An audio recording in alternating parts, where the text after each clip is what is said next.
So our first order of business is hopefully everybody's had a chance to review and look at the meeting minutes from our last meeting, which was in October.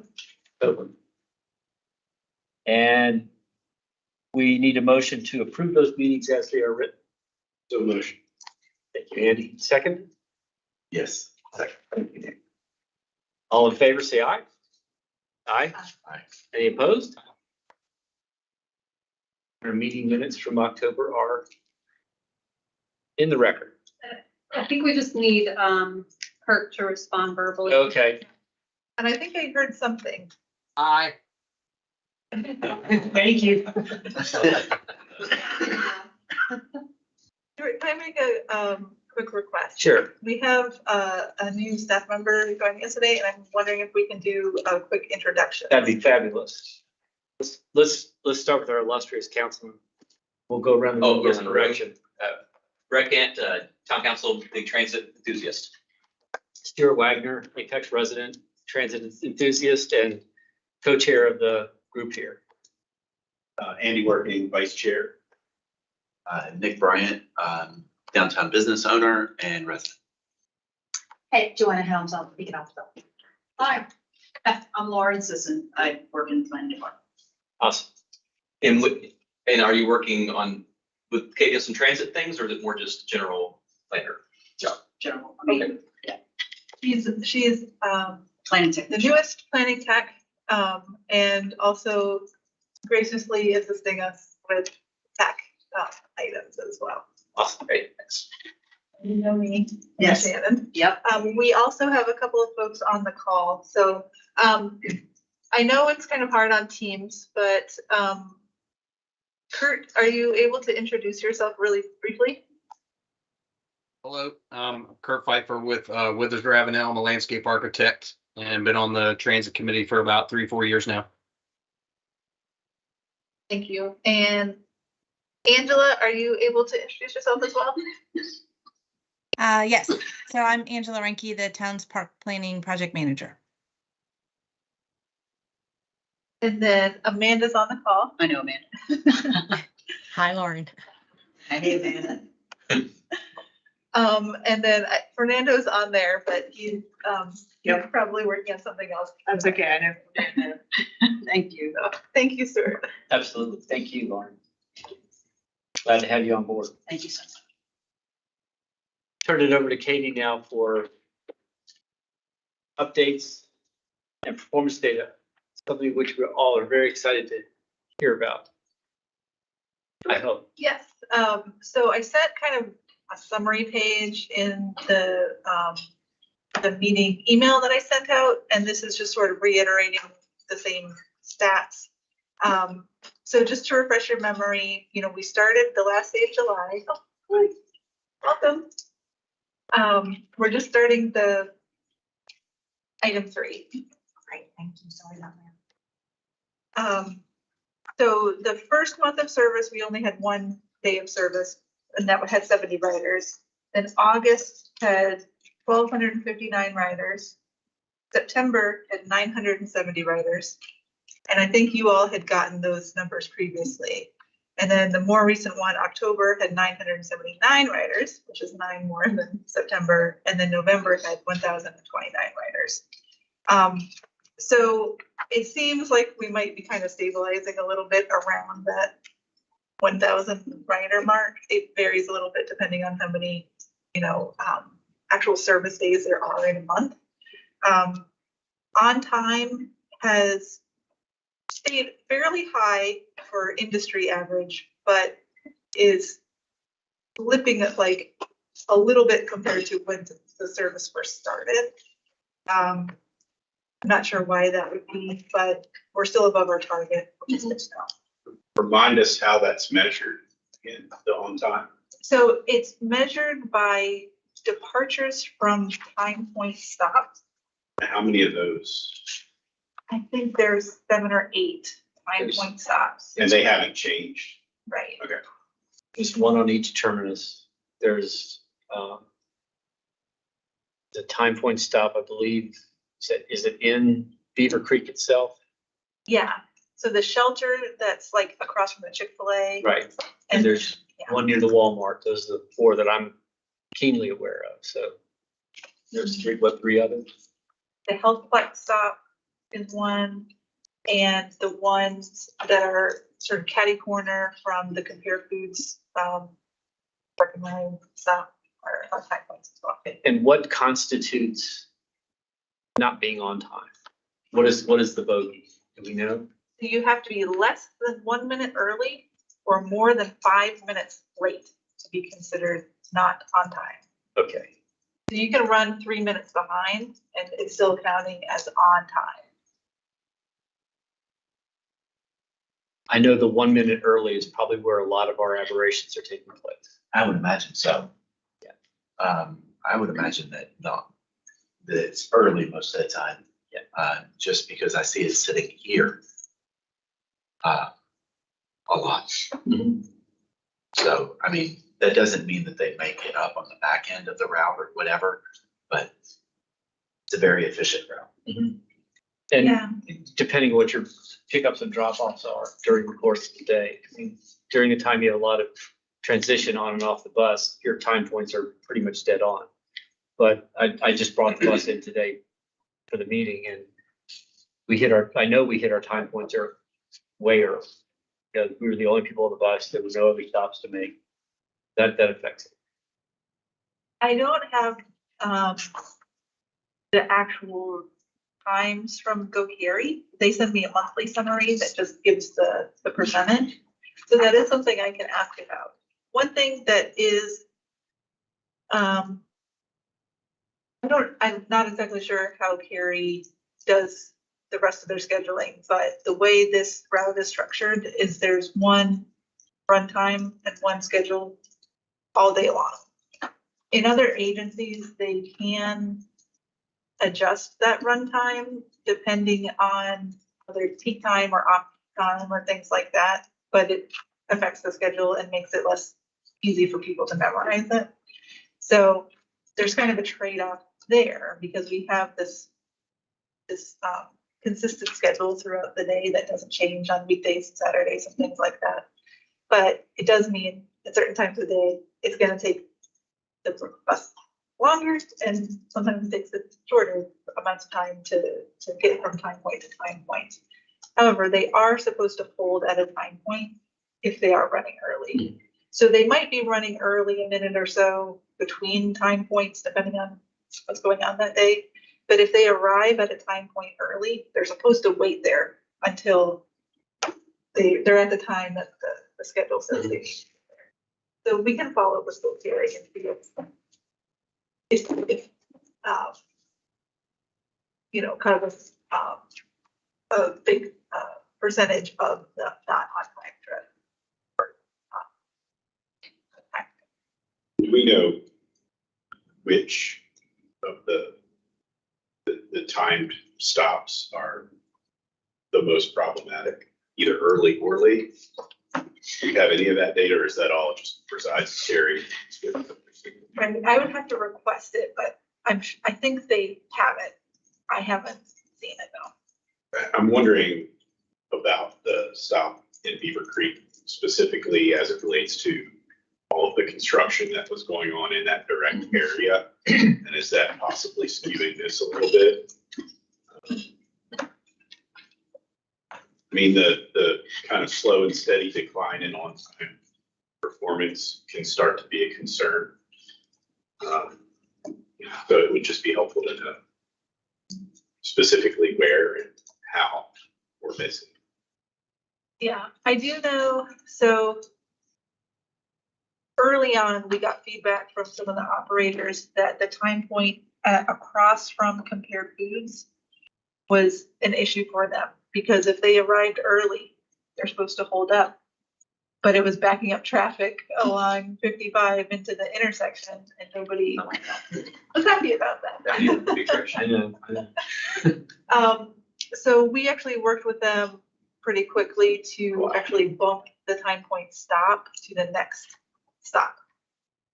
Because there's a wide shoulder there where they're able to hold up. We didn't change the schedule because it's one stop, and it, at the time, didn't seem like, it would be too big of an issue, but we could also follow up with that as well and see if that has made a difference or not.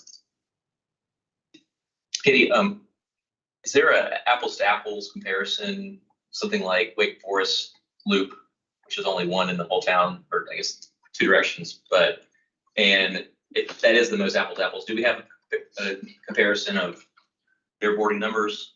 I know it's an established route, but just as a comparison. So I'm just thinking from memory, but I think that route is actually operated by Go Raleigh. So Go Raleigh is pretty transparent about their ridership stats, so it should be something that I should be able to get to talk about. I mean, if it is it's well established, but ours is going to be more established to go. And if that's the best comparison, it'd be kind of interesting for me at least to see if it's meeting similar numbers or if they're like double, triple. And that would be, That would be helpful. I mean, the ridership, the boarding, I mean, 33, 34 riders a day seems pretty good for a brand new right. route in a town like Apex where, you know, we don't have a ton of people that even really know about this yet. So it's not fair in the new versus old. If Wake Forest is the most similar kind of route, but at the very least, that could be a goal of ours, whatever they're getting. Or if we're high already, that'd be better. Yeah, I can find that out. And was there any data on missed routes? We had, I believe, in October, there was like a half a trip that was missed. Due to a passenger incident, I guess I'll call it, reported by MV. There was somebody who was reported as essentially being disoriented and was asking to go somewhere that was not on the route. And so calling into dispatch, they actually resolved the issue by it was MV's decision. I didn't hear about this till after they actually came in. A supervisor just took them to where they were looking for, which was the Cary depot. So the bus, had to wait and call in when there's an incident like that. And so they, I believe, just kind of finished the route and then started the route at the next time it was supposed to start. In the grand scheme of things, I'd much rather have that be the reason as opposed to a driver calling out or a broken bus or, traffic accident. So that's probably a good note, really. And that can happen from time to time when you operate a free public transit service. So, if the operator followed the protocol they were supposed to follow in that situation. And a great step taken by MV to provide that person with a car. Yeah. It's kind of above and beyond. Katie, what happened on October the 15th? Why is the ridership doubled that day? I'm not sure. I don't know. So, our partners at Town Cary have indicated a couple times that they're somewhat suspicious that the button's not getting pushed enough to capture every trip.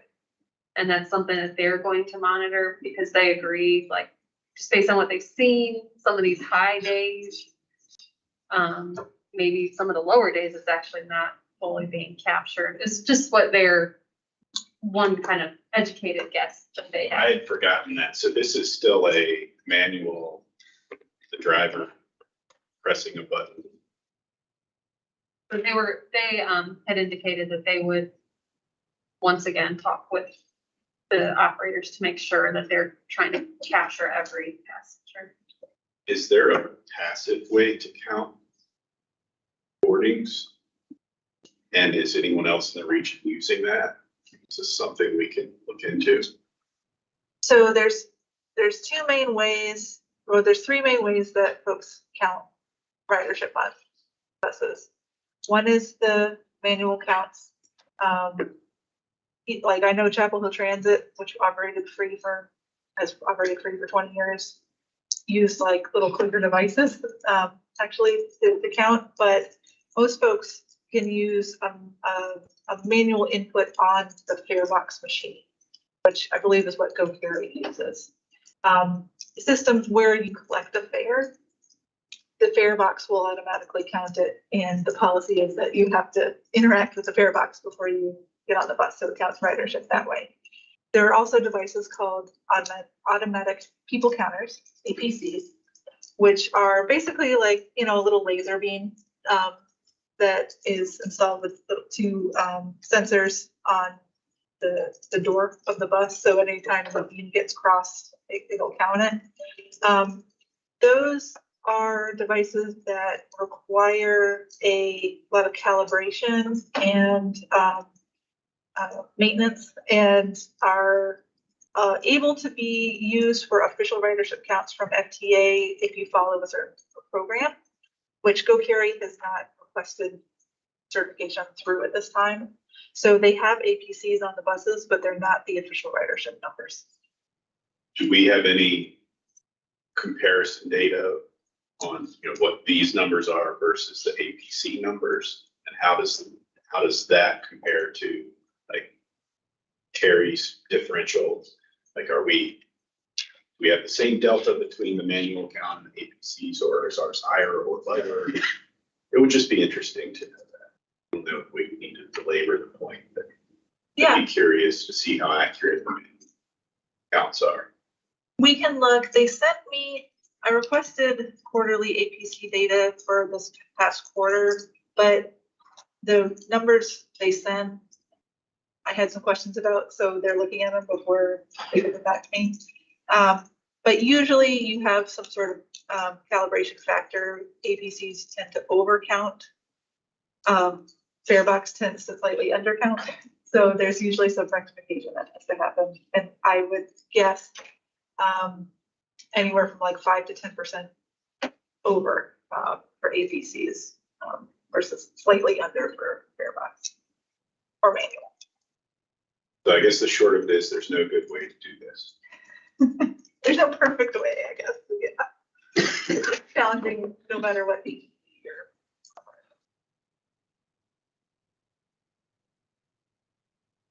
But it was heartening to see that November did kind of tick back up a little bit in terms of ridership. October can be usually in the industry like one of the strongest months for ridership. Of course, we're still getting our bearings as a route. But it was nice to see that in November, even though it's getting darker outside, it's getting colder, people are still riding the bus. So. Was Hispanic Heritage Month October 15th at the Howie, and then the Farmers Market, and then Shred Day were all that day. I wonder if any of those had any else. It was a Saturday. That's possible, yeah. I'm also curious for December, wondering about the modified route day for the parade on the 5th or whatever it was. So, but that'll be next month or next meeting. Yeah, so we should get it probably next week. But we did hear anecdotally from GoCarry that it was kind of a mess. Kind of a mess. Yeah. There was just, it was a lot of closures and a lot of traffic backups, and it was very difficult for the operators to stay on schedule that day. So that, which has ramifications for riders. And, you know, we kind of had a debrief with them about it, but it's a conversation we're going to have to keep having about like what's the best way to detour around these types of events, because there's only so many places you can go to get around downtown without passing through Salem Street. It's bad. Right, yeah. Okay.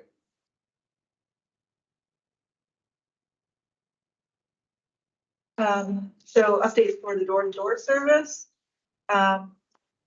It's still been kind of slow to, gather new customers.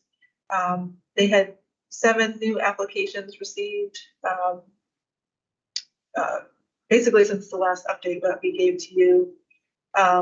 We have noticed, I think if you read the PDF I sent, when we received the October data, which was towards the end of November, they sent the actual trips to me in a spreadsheet. And I realized when I saw that several of the trips were not actually starting and ending within the Go Apex door-to-door service area, within that bubble that we have.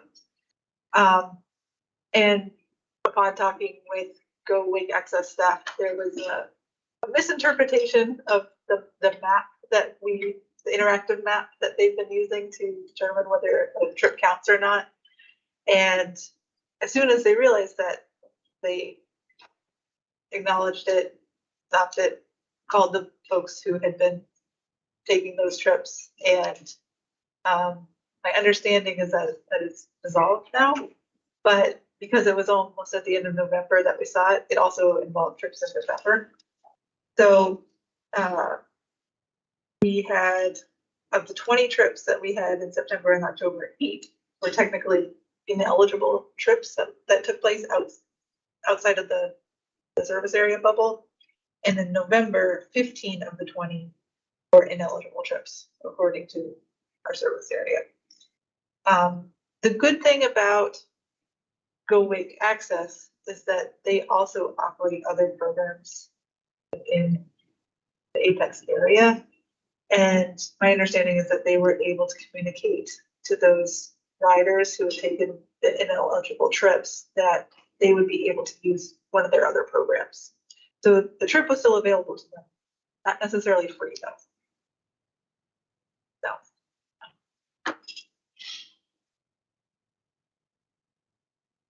So eligible trips roughly 1 every 4 days in that 60-day time period. Yeah. That's surprisingly low. So I've talked to a few folks since then who are interested in the service. I also happened to talk to a consultant who was working on a different project with Campo about it in passing. And he's had many years of experience with demand response and fair transit services. And he was not at all surprised to hear that. Interesting. He said it's very common for this service to kind of pick up slowly. So I'm not shocked at this point by the low numbers of what I've heard from other folks. When you and I had a Yeah. long meeting about it, it's just, there's so many barriers to it because of the small service line. So if you live in Apex, but you need to go somewhere closer to like Cary Hospital, you can't, it won't provide service there because it's outside that bubble. So I think you were gonna talk to Yeah. Cary to see Yeah. if there are options, because we would love to set up a meeting with some of the healthcare professionals in the area to find out what the needs are and see how we could see what the options are. Because I know our emergency department staff were very interested.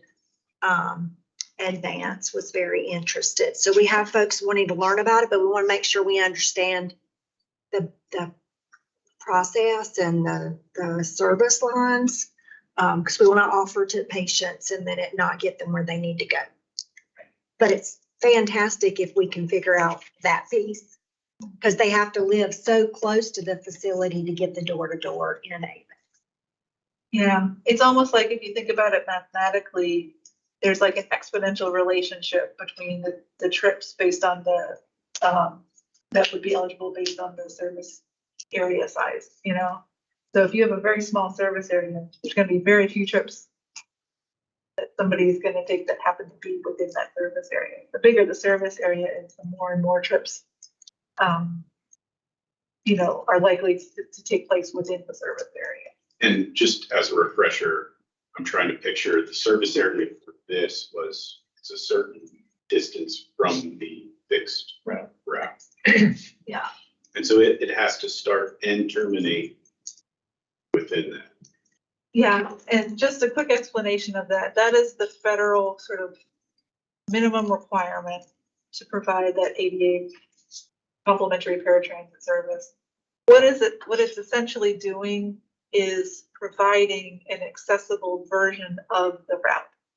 It's not meant to provide an all-encompassing demand response service. It's meant to say, this route exists, but if there's somebody who has a disability that prevents them from getting to it just because they have a physical or cognitive or whatever disability, this service approximates that route. It's not intended to get you somewhere else. It's meant to, if you can't get there on the fixed route, then you don't have to provide that to somebody on the demand response. That's helpful, at least for me, putting this into context. So thank you. A great example for us would be someone who has a doctor's appointment in the Apex Healthplex facility. They can't walk up that hill from 55, right? Yeah. So, and we would have staff that could help fill out the application and stuff if they needed to. So we look forward to having another meeting with you to talk more about that. So excited about the possibilities to help with that. Yeah, and I would say Go Carey's program manager for their demand response is really responsive. And good. So I'm hoping to kind of reach out and coordinate with her about that too, because their program is a little bit more expanded compared to Apex, and might offer some opportunity, So anyway, so that's all I had for the ridership. Great, thank you. Are there any questions or for the commentary? Awesome. Let's move on to town project updates.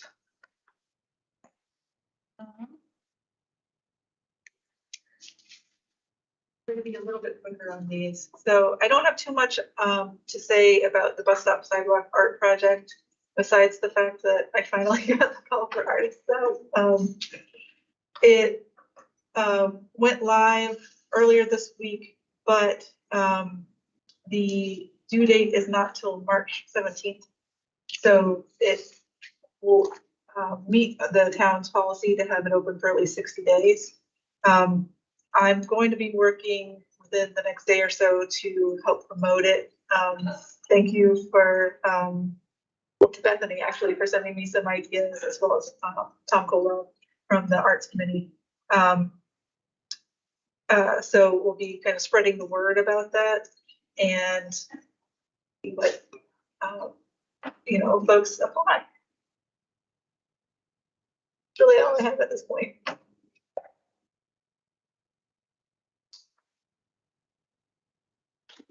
The next update I wanted to talk about is sort of a new idea, but it kind of dovetails with something that we'll talk about further on with grants. Now that our service has been in operation, we actually recently, I think this was a bullet point, but I did mention it, we finally installed the benches and trash cans that were meant to be installed with the bus stops when service started. We're now starting to look to see what comes next in terms of the actual bus stops and amenities. And in order to have a transparent and equitable and safe, improvements process, we have sort of the intent to develop a policy around this that would essentially, allow for something that would be consistent, understood by folks, and help us to best prioritize, improvements and make the best use of the limited funding that we have available for this. Because amenities and improvements, unfortunately, are not cheap, and we kind of have to go into it with a very intentional process. That being said, I don't have everything fleshed out as to what the actual, process is at the moment. Like I was saying, I want to ensure there's a clear policy and methodology. And the intent would be to actually bring it to council for approval as like an official policy. When we would attach a methodology document that would also post to the website so that folks know if they call in and ask for a shelter at a stop, you know, understand why we would say yes or no to that. And it's not just because somebody's just saying yes or no, it's because there's reasons behind it. Katie, does the town currently have a bigger picture kind of plan on the rollout of bus stop improvements? So shorter, to ask that question in a shorter way, is there a goal for, we want 100% of our bus stops to have shelters by X year or something like that? Like, what is the current plan? Are we meeting that? Do we need to accelerate it? Like, can you talk a little bit more about that? So I don't think we have an official plan for that. And usually in other jurisdictions at other agencies, I mean, historically, agencies have always been playing catch up on bus stop improvements. I don't know of any agency except maybe Pinellas County, Florida, or like one of these places that has like really focused on this, that has like all of the bus stops ADA compliant and all the bus stops with all the amenities that they desire. Usually the limiting factor has always been funding for this type of thing. We have an opportunity with Go Apex to sort of start things off better than a lot of agencies have in the past. I will say, let me bump down the slide a little bit and we can come back. But there are a number of things to take into account when determining like what is a need for an improvement at a bus stop. And I was thinking it would be something that as a group, as a town, we assign a weighting to these various factors to determine, you know, maybe there isn't a certain number of stops that need a shelter. Maybe it should be based on a combination of factors that determine what the need is. So if, you know, if one person a day is riding a stop, is riding the bus at a stop, does that mean a shelter is a good use of resources or not? So I think there's discussion that should be had to sort of establish what is our goal and I like the idea of having some sort of weighting criteria to maybe establish the sequence for rollout or something like that. And I also think it would be worthwhile to, as a committee, discuss, you know, specifically in terms of bus stop improvements, what are the things that we feel are most important or might be most impactful in terms of improving ridership and then improving the rider experience. You know, just from my layman perspective, having a shelter that keeps me out of the wind and rain while I'm standing there waiting for the bus is a pretty important thing and weighs pretty heavily in my decision whether or not I'm going to be a rider on that particular day or for that particular trip. So those are the kinds of things that I think maybe as a committee we want to take on and build into this rubric, you know, that might one day be used to determine this kind of thing. I think it's important.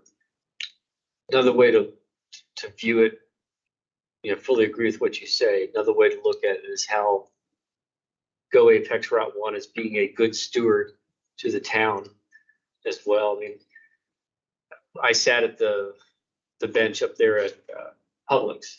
It's a very nice bench, by the way. It works out very well, plenty of room, but there's no garbage can.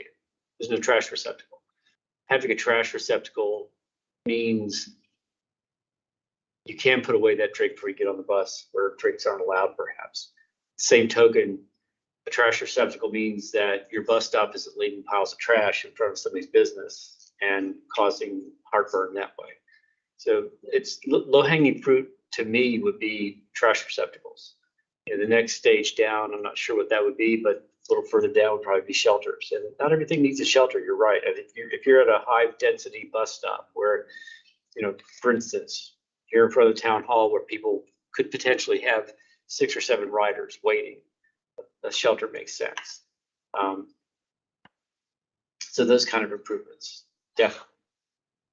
But you know, it has to be a two-way. I think a two-way. Look at it. We have to present it in such a way that we look at it both directions. How to make the riders more comfortable, but also to show that Apex Route 1 is being a good steward to the town as well. So. Is there a way to survey, like just with the QR code or something, people who are riding, getting feedback on what they like and what they need? And it's just a thought, we do a lot of that with QR codes, just surveying how was your trip today, or what would make it you more likely to use it, or what are you hearing? You know, that's just a thought. That's a good idea. We have some ideas for public outreach, potentially in the near future. And so we could think about either incorporating that into it or just doing a separate campaign. I would say I probably would want, just off the top of my head though, maybe a little bit more discussion internally before we present something to the public, because I want to set expectations about what we are actually able to do. Right, exactly. Yeah, you don't want to, people think you're going to, then people get upset. It's just when you made that comment, there might be so many other comments of people that have used it and could give good feedback. So at some point down the line, that might be an option. We do also have some data from the circulator study. That was one of the questions that we asked when we were going through that planning process was what amenities people value the most. I think it's valuable to ask again when we do another round of outreach, because now we have riders for this route. Right. But that's some data that we can look at as well. And Not to overthink it, but you know, QR code's a great idea. I love them, but that kind of skews your population to a fairly narrow rider. I think you might lose. I mean, I'm over 60 and I know what a QR code, which I think I'm in a minority, quite frankly. I think there's a lot of people who maybe don't have even an iPhone that are riding the bus. So I think having other means of feedback, whether it's an event or even something a piece of paper that you could tear off and fold and send in from a bus ride, having something on the bus. Carrie did this, gee whiz, 10 or 15 years ago. They had a paper survey that they handed out, literally, the driver handed it out to everybody on the bus. I need your feedback. And a lot of that, I think, ultimately came around to a benefit for the drivers, ultimately. But it also gave Carrie a lot of feedback on what people liked or didn't like about the bus route. With respect to amenities, it'd be interesting to hear from our non-riders as well. What improvements need to be in place for you to actually ride? I think that's the ultimate goal, right? Right.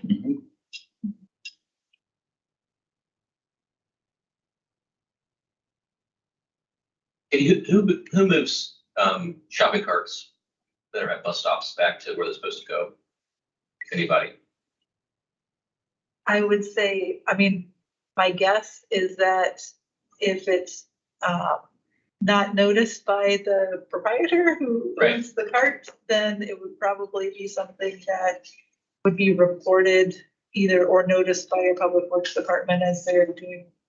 Okay, so the town kind of look out for that. There was one today, and I was like, that's because they're riding the bus and they're taking their groceries from Lowe's or Harris Teeter. It was around that one. I was like, how's it gonna get back now? And when I rode the bus to Raleigh, the Walmart in Waverly, there was carts there too, and I was like, that was closer to Walmart, so it was easier. But like, I was wondering who does that. There were 3 or 4 carts at the Walmart one. I'm like, They've been there for days. It'll annoy people if that's a problem, and So the next rider that gets off and is going to Walmart doesn't take one. that's what I did. That's what I did. That's what I did. They should I was have, like, I'm trying to be a good citizen, but I'm not gonna assume everybody's gonna do that. they so. should have a corral there specifically for them. Well, I mean, yeah, well, just turn on his face. Yeah. Things you don't think about. Yeah. Funny. Yeah, I haven't heard anything from anyone about it yet, but that is something that if, you know, if I hear about it, we might have to come up with some sort of strategy. Just one right now. We're hearing about it. I'm 55 in front of the, across from the here. I was great, though. I was happy, but did for different reasons. So just kind of provide a little bit more background on this. So some of the other criteria that we're just kind of coming up with is not only the need, but the feasibility of installing and potential costs associated with that. Some stops are much easier than others to install a shelter at for some reason, or for various reasons. I actually got to sit in on a phone call where Go Raleigh was talking about some shelter installations and things like that. And some stops get crazy, you know, where you start having to put in, you know, retaining walls with railings and things like this to be able to accommodate a shelter, and the costs start going way, way up. So, you know, we want to make sure that's included in sort of whatever decision-making process goes into prioritizing improvements, because if all of a sudden it starts costing $100,000 to put something in, well, maybe that shouldn't be our highest priority. The county, state, and federal funding that we get for different parts of the service, does it, I can't remember if it covers improvements, or is it just for the delivery of the service itself? Is there a percentage of that that goes toward improvements? So That's for- section 5, right?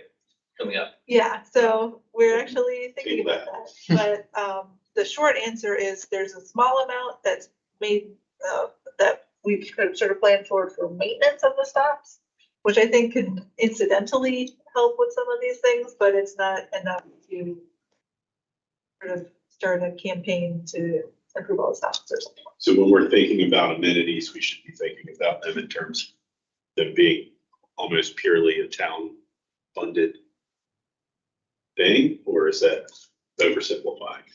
So we want to apply for grant funding, or we have applied for grant funding to help, you know, expand the amount that we would be able to, the number of improvements that we would be able to make. So actually, all of the amenity improvements that are underway are grant funded or funded by other transit agencies right now.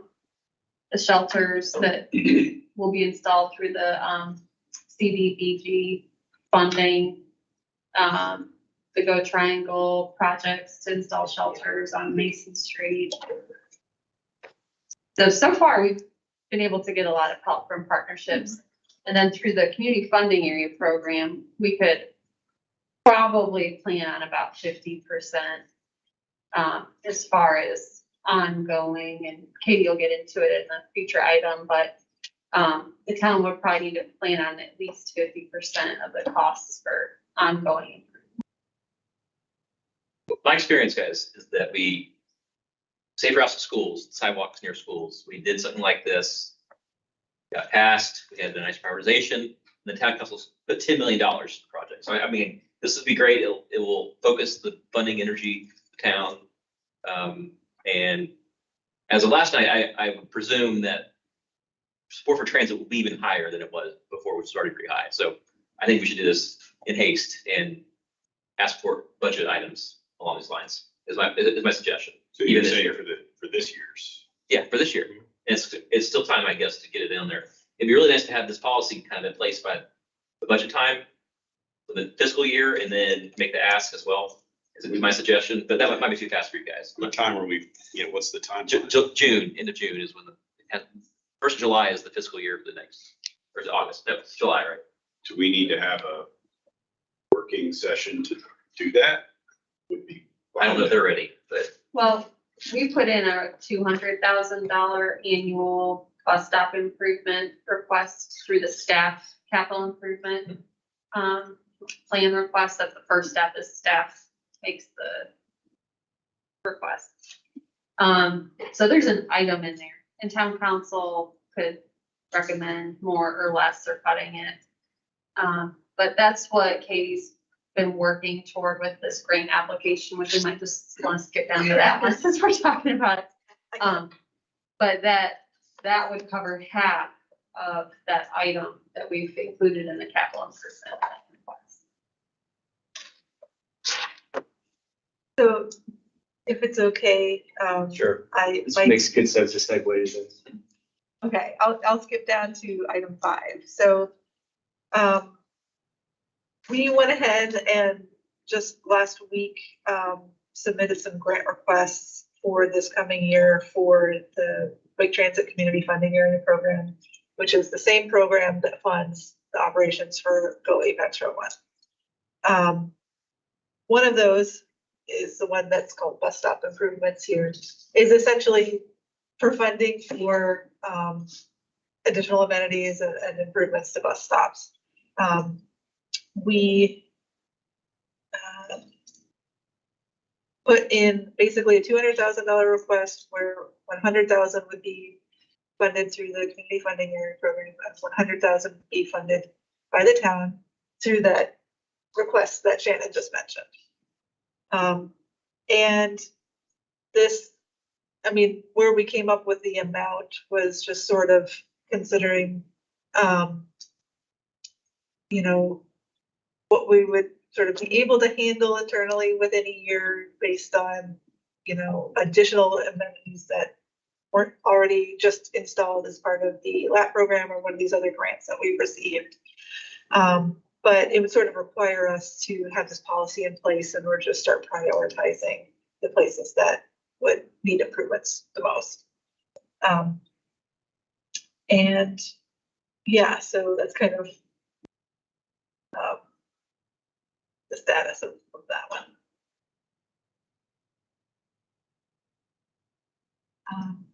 Would you like me to go back to the other items? Or Let's go back to the Okay. other items because they've got good import too. Okay.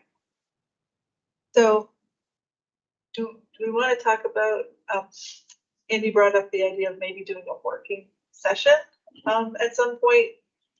Do you want me to sort of follow back up with the group about the potential for that ahead of the regularly scheduled April meeting? I think that'd be smart. I think it would Just be, throw in and one more. it sounds like we need to maybe talk about the amenities a little bit too, and get that rubric and the overall plan and the goals for that kind of defined before the budget. Just for what it's worth, yeah, we had a appointment of a new person on the town council last night. Cheryl's replacement. Cheryl's replacement, who was it? Arno Zegerman. I don't know if you guys know him. He went to the Peak Academy, big bicyclist. He grew up in the Netherlands. I'm finding that word. So he'll be serving out the rest of the term. And so if I were you guys, I would be like, you should ask for the moon this year more than any other year, because who knows what's happening in the next election, and then maybe a different prioritization next year. But I presume, I haven't talked to him, but like I presume his background, it'll be very favorable looking for that. So like if there's a time to make that ask, it's this year's budget more than the other time. Okay. I've been on the council. Point taken. So can we include then some amenity? Well, do we need a motion actually to clear space to have this out of scope meeting or? It's been a while since I've looked at our rules of procedure, but on the safe side, it would be best to make a motion to have a working session. If you want, we could send out a doodle poll to schedule that for a time that works best for the group and follow up with that. You don't have to set the date right now. So I make a motion that we set up a working session for all members who are able to participate with the express intent of determining amenities needed, budgeting, and how this will be presented to town council ultimately. That's the motion. Second. That All was in Andy, fa- second. All in favor? Aye. Nay?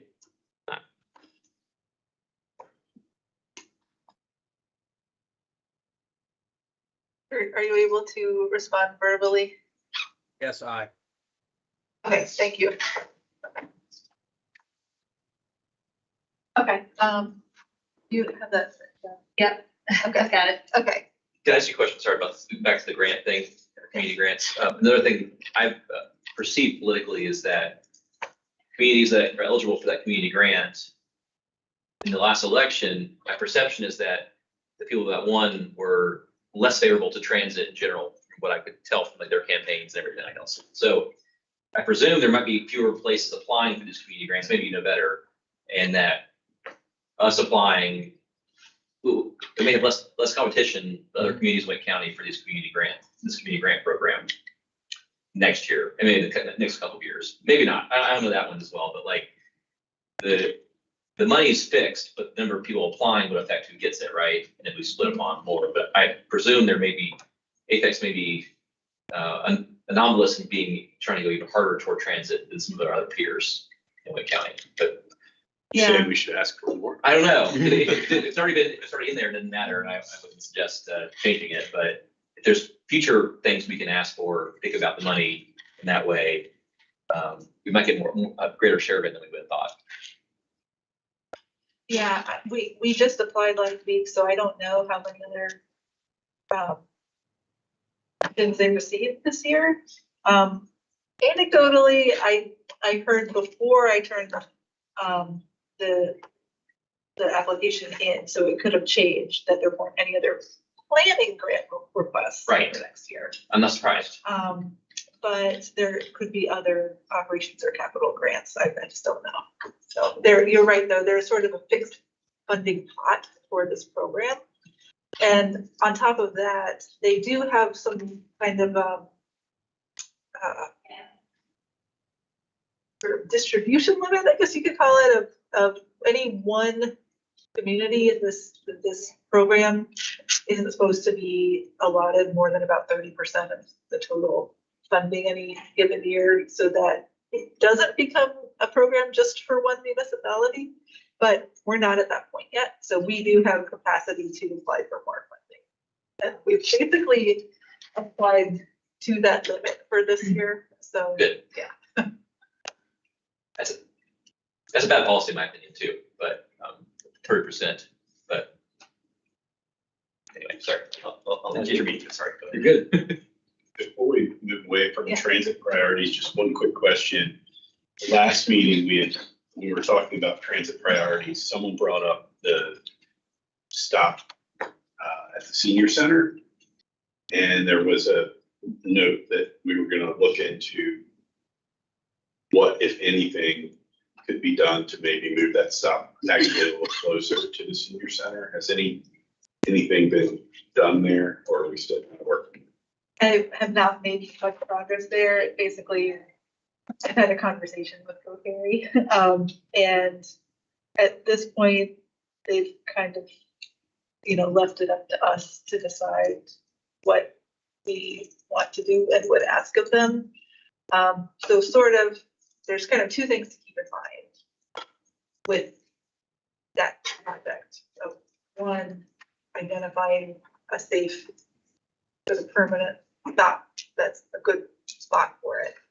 But two, we're also sort of on a temporary routing right now through the town hall campus, where the layover is on Hunter Street is not going to be the permanent layover location. It's going to be in the new municipal building that's being built on Mason Street across the road. And it wasn't the original vision circulator study, for example, to bypass, or not to bypass, to go into the town campus permanently. So, you know, we have to think, okay, is that gonna be a permanent routing change? And if so, like I was saying before, what's the safest and place to put a permanent stop inside? So it's a little bit of a bigger question, that as a sample, well, I haven't got, yeah, really. And I'd just like to go on record as saying that I think the riders that are using the senior center are probably one of our most important ridership demographics. Demographic that we want to make sure that we're servicing in the best possible way. There's a change to the route that's needed to better facilitate that. We should certainly consider it. Are you talking about the stop that's currently on Mason? Yeah, there's a pretty good distance that folks have to walk. Yeah, from so the bus it's to get- across the street on Mason, yeah.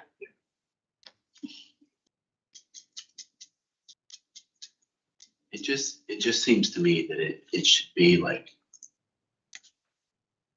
I know that Go Carry says that they're not supposed to modify the stops, but it just seems like a courtesy that should be offered to any senior that wants to get off there. Granted, they would have to know to ask to request that. Because if the stop ends up being on Mason Street, then is a senior gonna sit there for 5 minutes while they wait to catch up on their route? Or are they gonna start to walk to the senior center? Or the opposite, as it is now, walk all the way from Hunter at the parking spots and then back up to the senior center? It's just frustrating that they left it up to you to say, why don't you offer me something so I can tell you yes or no? Well, I think the big thing is having the ADA accessibility for the stop can be a little bit tricky in the way that our parking lot is set up right now through the area. We'd have to build something. We looked previously when the route was first starting, because this kind of question did come up, is there somewhere we can stop? And we ended up not putting one because it wasn't a great spot for it, but. Is it that the hump underneath the overhangs sets the bus off on a too large of an incline or something like that? Too much of a step? Is that what you're saying? So so that particular location, there wouldn't be a curb for someone to step out onto, which makes it harder for, especially like the ramp that deploys from the bus to be level. Also, the lane is not really wide enough to allow somebody else to go around with the bus that size is parked there.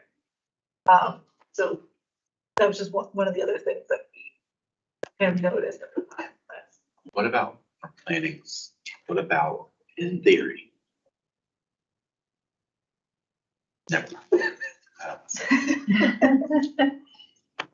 We just need to look back at it Yeah, again it's with just, our traffic engineer too. I think we just need to, mostly we just need to set aside some time. If there's one place we're dropping people off the door, it should be the senior center.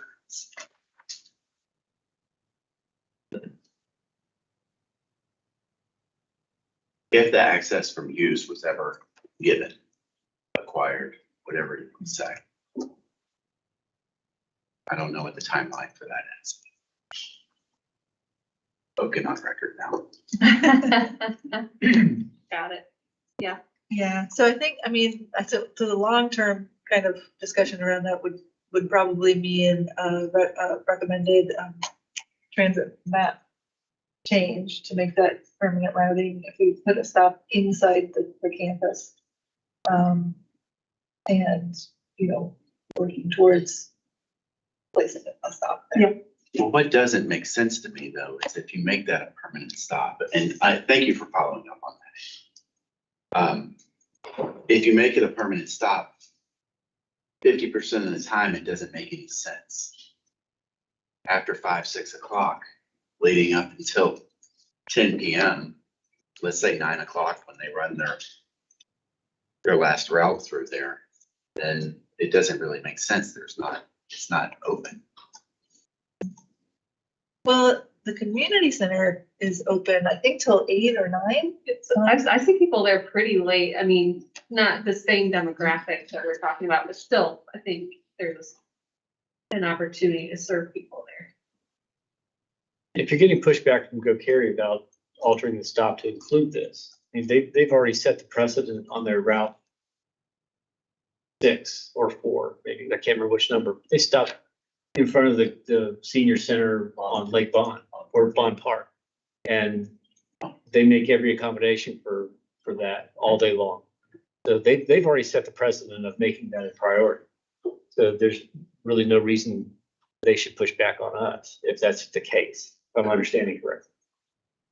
Yeah, they didn't give us a hard no or anything like that. I think it's more just,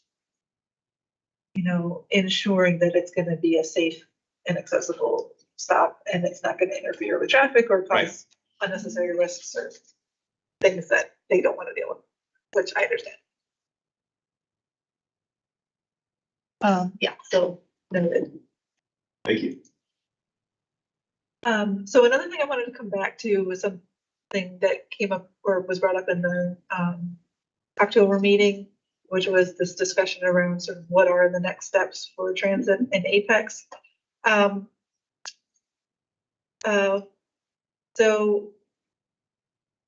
Okay, I talked about this a little bit in the grants section too, which we might need to jump down to, but basically we ended up applying for some grant funding to help support a planning process to go through this question, and had to kind of refine the timeline a little bit to be able to make use of those grant dollars that would help us with this project. Basically this would be pushed back probably about 6 months from where I had initially put it in the October meeting, because we wouldn't get grant funding until July 1st. But the idea is basically the same as what we talked about, of sort of taking stock of where we are to this point with transit and Apex, and what is the feedback that we have heard so far, and then sort of compiling a master list of what the possibilities are moving forward, both in the local and sort of regional context of what's planned for transit, and then doing outreach, both an online survey and an on-board survey, to find out what the public's priorities are. And we would include more of a desktop analysis as well. Part of the grant funding is basically for us to get a subscription to a software called Remix, which is a transit planning software that allows you to quickly visualize and cost out different transit options, both fixed route and demand response or micro transit, to give the public and you all sort of a more comprehensive picture of what would make the most sense for the town and compare between different options. I can't remember if it was Nick or Andy mentioned in October, being able to quantify how many people are in Apex are within a certain distance of grant or something like that. Remix, and it makes it just a lot faster than doing it manually. And we've also talked to Go Carry about providing assistance as well with the project, just technical assistance, reviews, things like that. Because they do this all the time, and they provided assistance previously, like with the circulator study, as well as just grant funding to help with more robust outreach. So an onboard survey where we would actually have a survey administrator riding along to help people take the survey if they're not, able to complete it online or something like that.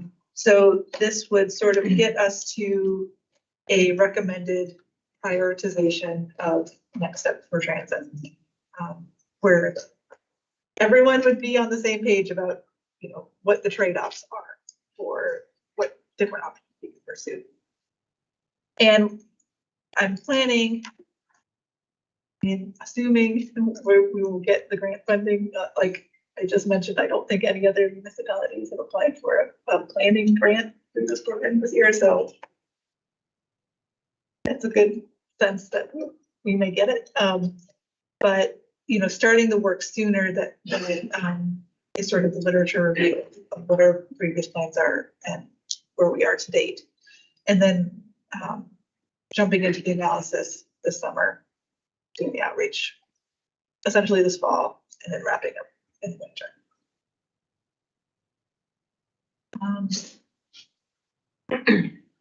That's all I had on. Great. Further questions, comments? Moving on. So wanted just to give some updates on the Viridia project, which we also talked about in October. Shannon, I don't think you've seen these slides yet, but I wanted to show you guys, these are the sort of, at this point, they're draft. They haven't gone forward for anything yet, but proposed transportation plan amendments from staff. There's two concepts here, but the developer has come forward with a master subdivision plan application for what they're calling the East Village, which is sort of the eastern side of this area. And the town has a thoroughfare and collector street plan that directs where certain classifications of roadways should go. Actually, I should probably turn this over to you. Okay, sure. I'll give you a break. Yeah, so I wasn't in the October meeting, but I know that we've talked about Viridia, what a large project it is, that they already have their zoning in place. So we've been working with the applicant on what they're expecting with their transportation network. And they will be bringing forward amendments to the roadway network, the bike ped network, and potentially the transit network in February. So that's before this group meets again.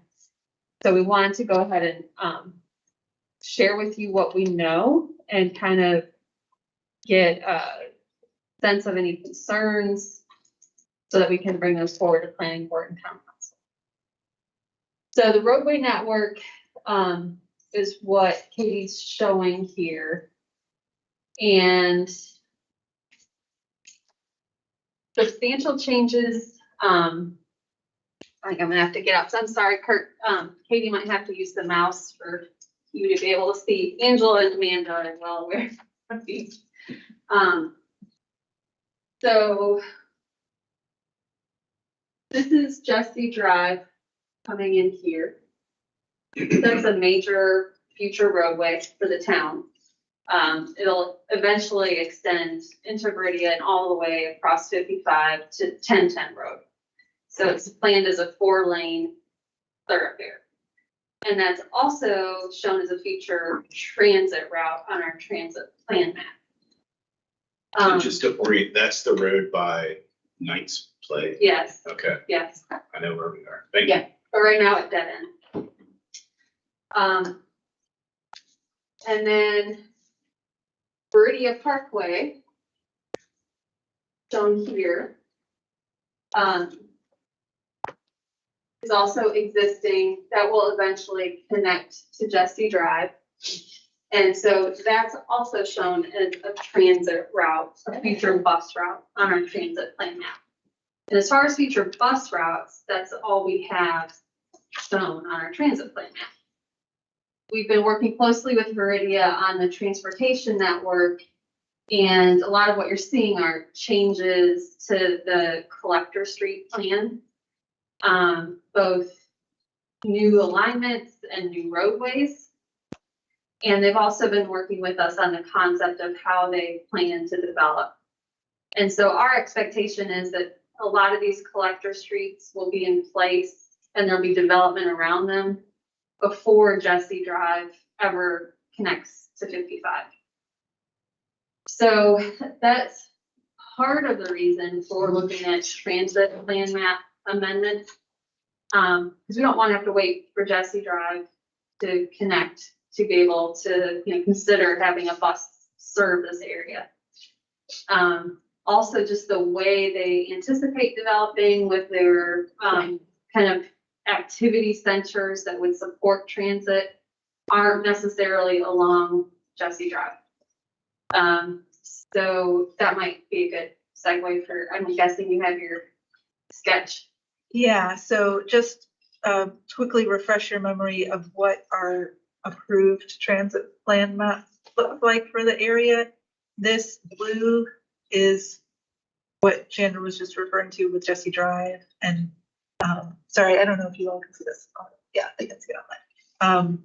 And this is the Viridia Parkway line. So this is just a sketch at this point, taking an initial plan they submitted to the town showing sort of the major roadway networks. The western portion I haven't changed anything there. So it's the same. They haven't come forward with the actual alignments for that area yet. The eastern side, basically starting at, gosh, is that Big Branch? Yeah. Okay, Creek. This is where the new alignment is proposed for Jesse Drive. And we have a line showing, basically following the future Jesse Drive, sort of just updating what's shown in the transit plan map. They're just realigning it to where the developer is proposing the actual roadway to be constructed. We've also added an extra turn or loop that would come further east into the development to be able to serve two of the major proposed developments in this area. So this asterisk star right here is the location of the proposed Wake Tech campus that's coming in. And this road that says Major Collector A right here is where they're proposing their main commercial area.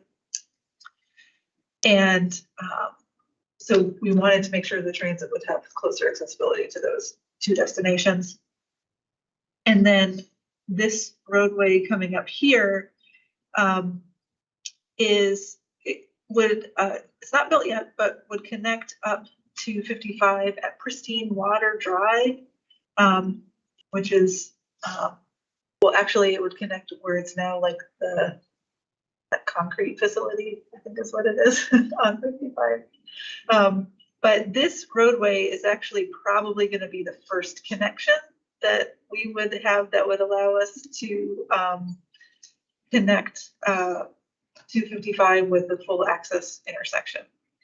So we wanted to keep an option open to allow transit to come up this way and access 55, because Jesse Drive, the portion basically from here to 55 is not controlled by this application.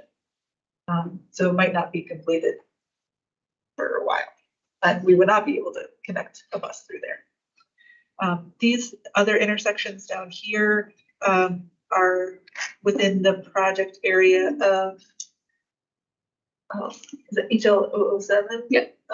Or 007? 0007. Which is a super street, which would not allow left turns to go north. So might not be the best place for a bus, especially if a 40-foot bus is serving this route one day, to try to maneuver. So that's why these concepts are are shown. Yeah, those are, we have not finalized this yet. We haven't even shown the developer yet, I don't think. So it's still sort of up for discussion, but wanted you all to at least see where we are with it now to write any feedback or thought.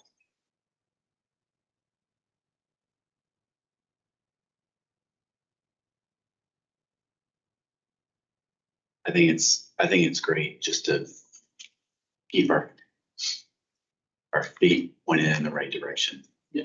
Regardless of whether or not Viridia's seen this or what have you, we have a plan. We have no, we really don't know when this might happen. So, I mean, at least there's a plan. So thanks. Yeah, and if we get somewhere one day, we might come back with another amendment and realize something else is gonna work better. But this will at least, having a plan amended and updated would get everyone on the same page about what the intent is with transit in the area.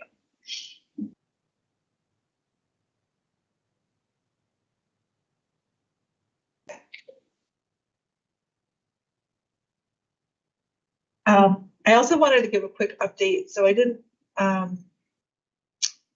talk about this when I showed the map before, but we also have this proposed rail spur on our transit plan map coming into Viridia.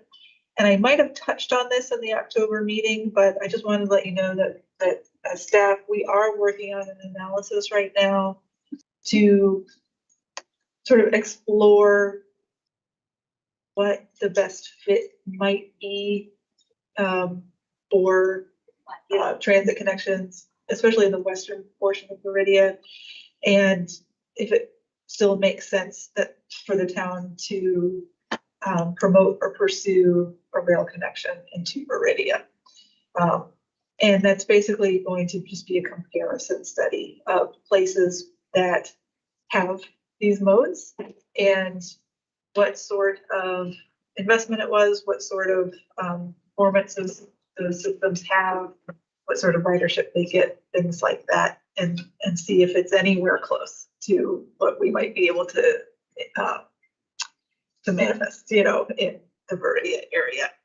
So we just pulled some sort of case study locations with regional commuter rail, bus rapid transit, and enhanced bus, which is basically just frequent all-day bus service. And our GIS specialist has been helping quite a bit with this. She has pulled a lot of data surrounding these different systems. We've been using, I know you can't read it really well on this slide, but this chart that sort of outlines the characteristics and standards for these different types of services, so the enhanced bus, bus rapid transit, and commuter rail. And the land use, the activity density, things like that. And so she's pulled the data. Our next step is to actually start comparing it to the build out possibilities from Viridia. But we haven't gotten there yet, so we don't have any conclusions. But I did want to let you all know that we're working on it, and we'll bring it back to you when we have something meaningful to discuss.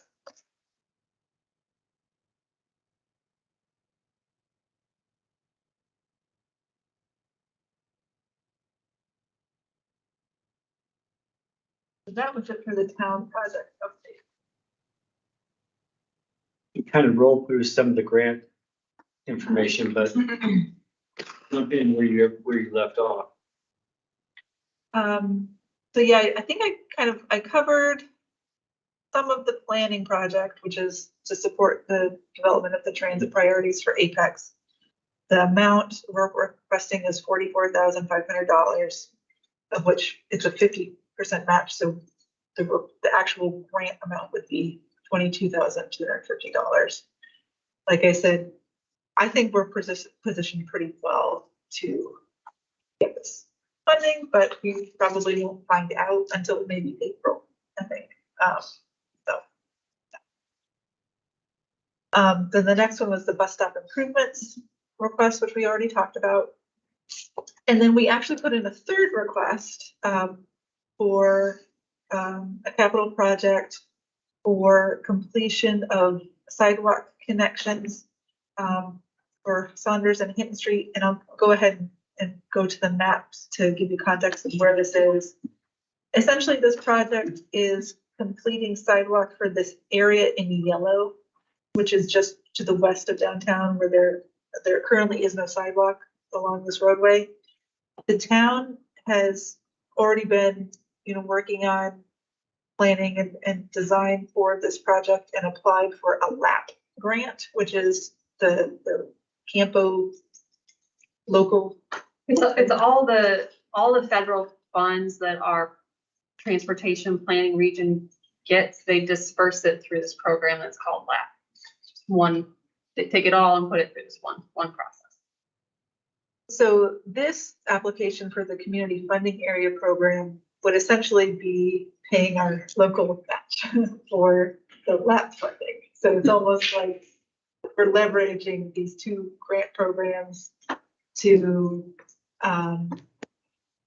complete a project so that the town would have to pay very little for the construction. And Jenna did hear that this project was in the recommended list of projects for LAP this year, which is a good sign. I think, Shannon, you said like they never have changed that list before. Once the recommendations come out, there's never ever been a change since I've been here, and it would be very hard for them to change it without upheaval from an awarded community. So if that grant funding is awarded, then our request would be that $268,000 to essentially complete the project. And this is a new sidewalk connection for a part of town that does not have it currently, and connects to the bus stop at Hunter Street at Hillcrest, but also provides just general connections into downtown to Bockham Elementary School, to a number of destinations. Also connects down to the Lake Ridge Apartments, and it'll include crosswalks as well. I think those are the two symbols right here. So at Chatham and Saunders, and at Hillcrest and Saunders. So the timing worked out well to apply for this program to sort of meet the match for this project. And it serves multiple functions, of course, but transit is access is definitely. Thanks, you guys. I've reviewed the LAP funding the last 10 years. My first year on the council, we missed out on one, and I was mad about it. It's like, why are we missing out? And I reviewed like 10 years before that, and we had very poor success rates on getting these grants. It seemed like to me. But in the last couple of years, we've been kicking butt. And it's because of our great staff here that is, I think, is part of and understands the process better, put forward better projects. It's been amazing. So kudos to you guys for that success. Thanks. Yeah, we do have a great team working on these. From Katie, Jenna, our GIS staff. We work closely with our transportation department too. So there is a little factor in the formula where it gets harder the more you win, but so far we're doing okay. So, and this project was actually awarded in the transit mode of the LAP program, not the bike ped. Nice. So just by having transit, we're being more competitive to get some of our bicycle and pedestrian projects done. So it's good. As you're thinking about future routes versus frequency, one of my things is like this kind of stuff you don't get from more frequency, you get from new routes.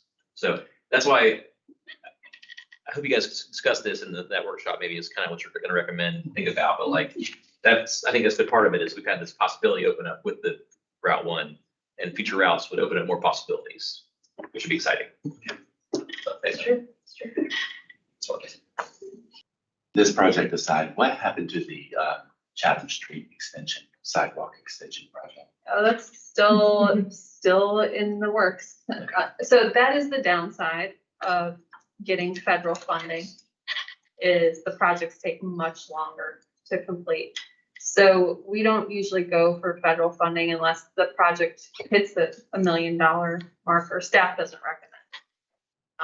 Or gets close to that $1 million.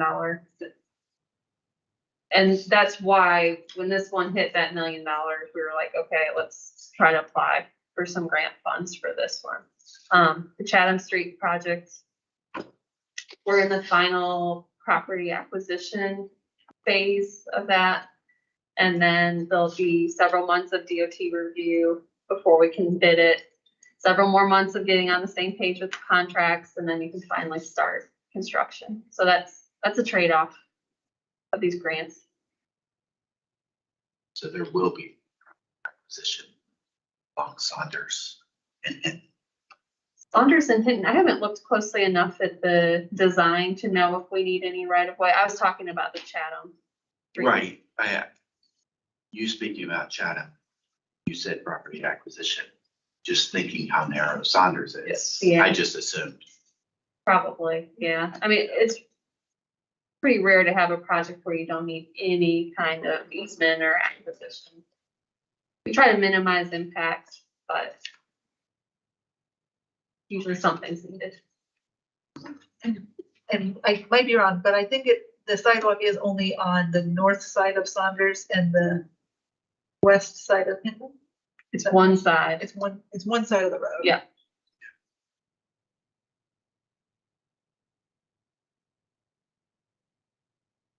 And I put a slide here for the Safe Streets and Roads for All grant that Shannon submitted last fall. I thought potentially when I first started this PowerPoint that we would have an update for you, but we don't. My understanding is that we should be hearing in January. That's what their website says. That's the only news I've gotten, so. So essentially there's no news on Yeah. this one. It'll be a press release from a senator or congressperson first, I bet, for what it's worth, if we get it. I have a Google alert for that phrase that since so anticipating it myself. So it would be a big deal if we got this one. Oh, no, we won't. Running a little behind, but I think we're wrapping up. This is our last section, the regional project updates. Yes, I don't have too many updates for the S-Line rail TUD studies. I did send a link to the recording of the presentation that was given to town council in December about the project. We're basically at the same point too with updates. We don't really have anything additional at this time besides what's in that presentation. So if you haven't watched it, I would encourage you to. So haven't heard anything much about the mobility hub project either, which is sort of the next step almost in the TOD They're project. expecting spring to summer that we start to hear about the scope and start of that project. The Wake bus plan is still ongoing. We did receive a draft document for the plan that outlines the recommended changes through FY30 for bus routes. We have some comments, but it's still a draft, so I don't know what the actual final one is going to be yet, but the recommended changes that are relevant to Apex in the plan show sort of an incremental improvement to Route 305, where improvements are being made piecemeal. So essentially, next year, it would be made all-day service on the weekdays. And change the routing a little bit in Apex, where it goes from 64 to Pine Plaza Drive, would actually not go on 64, it would go up Lower Duncan to Pine Plaza Drive, to be able to serve some of those businesses and apartment complexes that are back there better. And that involves a couple of new stops to be installed as well. And then in FY25, they would add weekend service on to that route. And then in FY27, it would have weekend service all the way to Holly Springs, and the routing would be changed in Holly Springs to go down Main Street instead of the bypass. So all the way down Main Street to what do they call it? It's not the downtown, it's The district, their downtown district. yeah, and then come back up Main Street. So it's kind of district. so They call it the village district. Thank you. Does that include the neighborhoods in Apex down there? I yeah, reached out to you guys about that. Okay, so it would hit those places. Yes. Good. We'll just know where the stop is. There'd be a stop in for those residents that live there, presumably. so they would have to add stops. And that stop, yeah. But the Wake Bus plan includes sort of a provision that if changes are being made, that there are necessary, there's necessary funding for stop changes and things like that that go along with it. And then the Go Carry ACX in FY25 would be made into an all-day local service. So rather than being peak only, it would run all day, similar to the span that Go Apex Route 1 has, and then would need a few additional stops sort of in between downtown Apex and downtown Cary to allow that local connection. And it would be called tentatively Go Cary Route 12 instead of the Apex Cary Express. Notably in the plan, the 311 was not prioritized for funding. It did not score well in the prioritization process. And we still have some questions, I think, about what the plan is for Route 311, because there's two sources of funding essentially for Go Triangle. Some of Go Triangle's routes are funded through the funding programs that were in place before Wake Transit, and some routes are funded through Wake Transit. Route 311, which is suspended currently, it's still technically not a disbanded route. It's a suspended route. Was previously funded not through Wake Transit, and so it didn't qualify for funding through Wake Transit, but that doesn't mean it couldn't come back ostensibly through a different funding mechanism. So this doesn't necessarily mean that 311 is never coming back, but it's probably not going to be coming back through Wake Transit. And to be honest with you, as we expand our routes and start doing northern routes, potentially to High House, the 311 becomes so redundant, I don't see any reason it would ever come back. That's true. I mean, it would be nice to have a direct route from Apex to the RTP transfer Right. center. Nice to write on. So does RTP pay any money to this plan, to the foundation? Because they ought to. They ought to pay for part of that. Yeah. I don't think this bus plan covers anything besides what's coming in for the Wake Transit Okay. program. And they are a community funding area. RTP is? Yeah. Oh.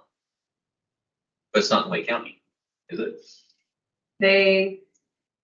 I think part of it is. There's a small part of it in Lake County. The Davis Drive side. It is, yeah. Oh, Like, okay, okay. They were not initially included, but the Research Triangle Foundation. Okay. Yeah. So the green are the community funding area. All right. So this is sort of the map of the current conditions, and this is the map of the future conditions shown. But again, this is draft, and so we have some comments we'll likely be sending, and this might change. So Kate, do you know, I'm assuming that there will be a public input opportunity on the plan. Okay, so right now it's staff review and technical plan review, but this committee might want to provide some public comments when it gets to that public comment period. I believe it'll be released in February at the same time that the Wake Transit annual work plan goes out for public comment, which is their whole kind of plan of funding for the year. So it'll be a sort of a dual engagement period that will be spearheaded by Go Triangle.